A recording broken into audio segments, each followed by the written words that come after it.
Hey guys, welcome back. Today I'm making cherry bread. This was a recipe I found on Spaceships and Laser Beams. I will link the recipe below. This was delicious. There's a lot of ingredients and it seemed like kind of a futzy recipe, but it was totally worth it. This got eaten up, no leftovers, and my family has been saying that I should make it again because they really loved it. To start this recipe off, I have a big bowl.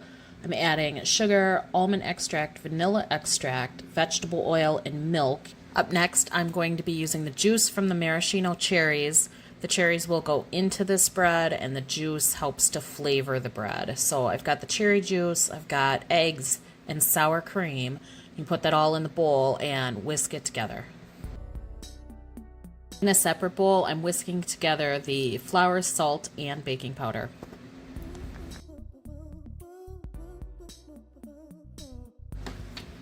Now I'm dumping the cherries and the rest of the juice into yet another bowl. This recipe definitely created a lot of dishes for me, but again, it was totally worth it. So I'm taking all the stems off the cherry, saved the juice, and then chopped the cherries up. And after you have the cherries chopped, you want to take just a couple tablespoons of that flour mixture and mix the cherries into it so that they're covered with the flour. This will help them kind of be suspended in the bread mixture so that they don't just all sink to the bottom.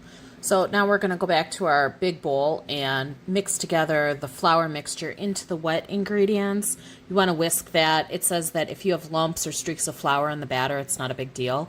Then take your cherries that are coated with the flour and fold those in. Just make sure everything's mixed pretty well.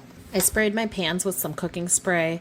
In hindsight, I should have done this whole batch in one pan, but for whatever reason, I thought it was going to rise, and it really didn't. This isn't like the bread that'll puff up. I got two very thin loaves out of this. I think it would be better to be in one pan and get a thicker loaf. It didn't matter. It tasted really good, and it cooked in half the time, so I wasn't worried about it. But if I make this again, I'll just make it in one loaf, or I'll double the recipe so that I'll have two thicker loaves. I've got these fancy bread pans that have slice marks in them so that you know right where to cut so everything's even. So I just cut these into slices and laid them out on a plate so that they could cool off, and then I could put the glaze over the top. It was just powdered sugar, heavy whipping cream or milk, almond extract, and then the maraschino cherry juice. You mix everything together and then you pour the glaze over the bread, and then it takes about a half hour, it says, to set to where it's a little stiff.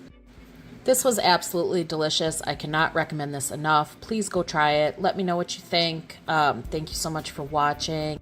If you haven't done it yet, hit that subscribe button so you don't miss any more of my videos, and I hope you come back and watch me next time. Bye.